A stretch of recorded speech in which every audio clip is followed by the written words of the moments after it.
Hello everyone, आज हम कक्षा 10 निर्देशांक ज्यामिति का दूरी का सवाल बताने वाले हैं। सवाल है दूरी ज्ञात कीजिए।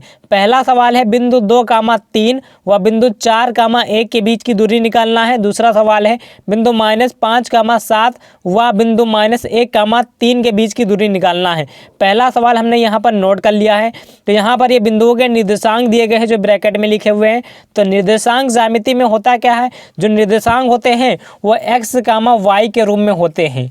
x, y के रूप में दिए होते हैं। तो यहाँ पर ब्रैकेट में नज़र आ रहा है 2, 3 लिखा है। तो यहाँ पर भी आपको x, y लिख लेना है और इस ब्रैकेट में भी आपको x, y लिख लेना है, इस ब्रैकेट में भी इसके नीचे। ठीक है, अब यहाँ पर ये पहले नंबर पर है, ये पहले बिंदु के निर्देशांक है। तो सिंपल सा आपको इसके नीचे 1 और 1 लिख देना है। दूसरे बिंदु के निर्देशांक है तो इसके नीचे आपको यहाँ पर 2 और 2 लिख देना है। अब 2 के नीचे क्या है, x1 लिखा तो ये x1 का मान हो जाएगा। 3 के नीचे क्या लिखा है, y1, तो ये y1 का मान हो जाएगा। 4 के नीचे लिखा है x2 तो x2 का मान हो जाएगा। 1 के नीचे लिखा है y2 तो ये y2 का मान हो जाएगा। तो यहाँ पर x1 का मान कितना है, x1 बराबर है 2। ठीक है, और y1 का मान कितना है, y1 का मान है 3। तो यहाँ पर हम लिख लेंगे y1 बराबर 3। और x2 बराबर क्या है, 4 है। x2 बराबर 4 है और y2 बराबर क्या है, 1 है। y2 बराबर 1 है। इन दोनों बिंदुओं के बीच की दूरी निकालना है। तो सबसे पहले हम समझ लेते हैं कि दूरी का फार्मूला, दूरी का सूत्र क्या होता है। दूरी का सूत्र होता है √x1 - x2 का whole square plus y1 - y2 का होल स्क्वायर। इसी फार्मूले को इस तरह भी लिखा जा सकता है √x2 - x1 का whole square plus y2 - y1 का होल स्क्वायर। तो जो ऊपर वाला फार्मूला है, चलिए यहाँ पर हम लिख लेते हैं। दूरी का सूत्र हमने यहाँ पर लिख लिया है। अब इसी फार्मूले में हमें मान रखना है। तो पहले अंडर रूट लगा है तो अंडर रूट का आपको अंडर रूट यहाँ पर लगा देना है। ठीक है, अब इस रूट के अंदर क्या है, ब्रैकेट में x1 - x2 का होल स्क्वायर है। तो x1 का मान क्या है, x1 का मान है 2। तो x1 का मान हम यहाँ पर रख देंगे। x1 का मान जो ऊपर है, x1 का मान क्या है 2। तो x1 की जगह पर 2 हो जाएगा। बीच में माइनस है तो माइनस का माइनस लगाएंगे। x2 लिखा है तो x2 का मान क्या है, x2 का मान है 4। तो यहाँ पर हम 4 लिख लेंगे। ब्रैकेट के बाहर क्या है, स्क्वायर है तो स्क्वायर हम कर देंगे। प्लस है बीच में तो प्लस लगाना है आपको। ब्रैकेट है तो ब्रैकेट लगाएंगे। ब्रैकेट के बाद क्या है, y1। तो y1 का मान क्या है, y1 का मान है 3। तो y1 की जगह पर y1 का मान लिखेंगे 3। बीच में माइनस है तो माइनस का माइनस हो जाएगा। y2 का मान क्या है, 1 है। तो यहाँ पर 1 हो जाएगा। और होल स्क्वायर है तो होल स्क्वायर का होल स्क्वायर हम लगा देंगे। ठीक है, अंडर रूट का अंडर रूट ही लगेगा। अब इसमें क्या है, रूट के अंदर क्या है, ब्रैकेट में क्या लिखा है, 2 माइनस का 4। तो 4 में से 2 घटाएंगे तो 2 बच जाएगा और माइनस वाली संख्या बढ़ी है तो माइनस का बचेगा। और इसकी घात जो है 2 है तो इसकी घात हम 2 कर देंगे। बीच में प्लस है तो प्लस लगाएंगे। 3 में से हमें 1 घटाना है तो 3 में से 1 घटाएंगे, 2 बचेगा।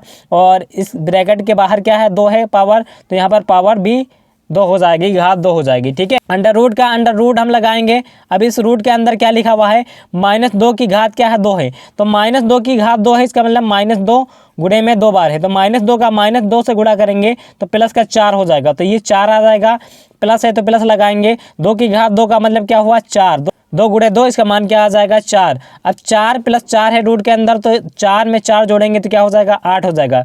रूट के अंदर क्या आया, 8। ये एक पूर्ण वर्ग संख्या नहीं है तो यही इसका आंसर हो जाएगा। ये दूरी आ गई। चलिए इसी तरह अगला सवाल करते हैं। दूसरा सवाल है पहले बिंदु के निर्देशांक है -5, 7 और दूसरे बिंदु के निर्देशांक है -1, 3। तो यहाँ पर आपको x, y दोनों जगह पर लिख लेना है। x, y सबसे पहले लिखना है, x, y।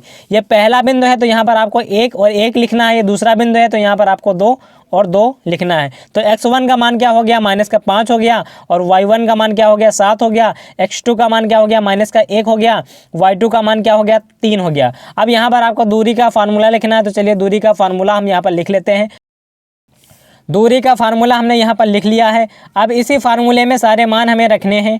तो अंडर रूट का अंडर रूट लगाएंगे।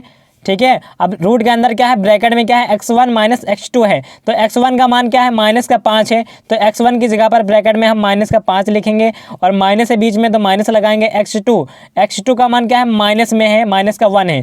ठीक है, अब यहाँ पर ये माइनस और x2 का मान माइनस में है तो माइनस माइनस क्या बन जाएगा, प्लस बन जाएगा। और 1 है और ब्रैकेट के बाहर क्या है, घात क्या है, 2 है तो 2 लिखना है आपको।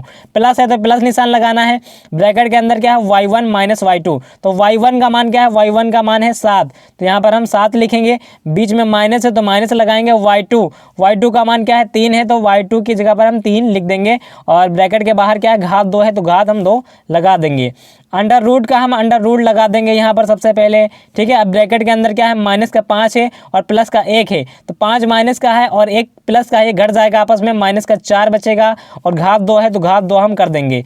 प्लस है बीच में तो प्लस लगाएंगे। 7 माइनस 3, 7 में से 3 घटाएंगे तो 4 बच जाएगा और घात 2 है ऊपर, तो घात 2 हम कर देंगे, ठीक है। अंडर रूट का अंडर रूट आपको लगाना है। अब इस रूट के अंदर क्या है -4 की घात 2 है प्लस 4 की घात 2 है, तो -4 की घात 2 है, इसका मतलब क्या है -4 का -4 से गुणा, तो माइनस माइनस बन जाएगा प्लस, और 4 का 4 से गुणा करने पर 16 आएगा, तो यहाँ पर 16 आ जाएगा। बीच में प्लस है तो प्लस लगाएंगे। 4 की घात 2, तो 4 की घात 2 का मतलब क्या हुआ 4 गुणे 4, 4 का 4 से गुणा करेंगे तो 16 हो जाएगा, ठीक है। रूट के अंदर क्या है, रूट के अंदर लिखा है 16 + 16, तो 16 में 16 जोड़ेंगे तो 32 हो जाएगा, ठीक है। 16 और 16 क्या हो जाएगा 32 हो जाएगा। यही इसका फाइनल आंसर हो जाएगा। उम्मीद करता हूँ वीडियो आपके समझ में आए होगी, तो वीडियो को लाइक कर दीजिए, चैनल को सब्सक्राइब कर लीजिए। Thanks for watching.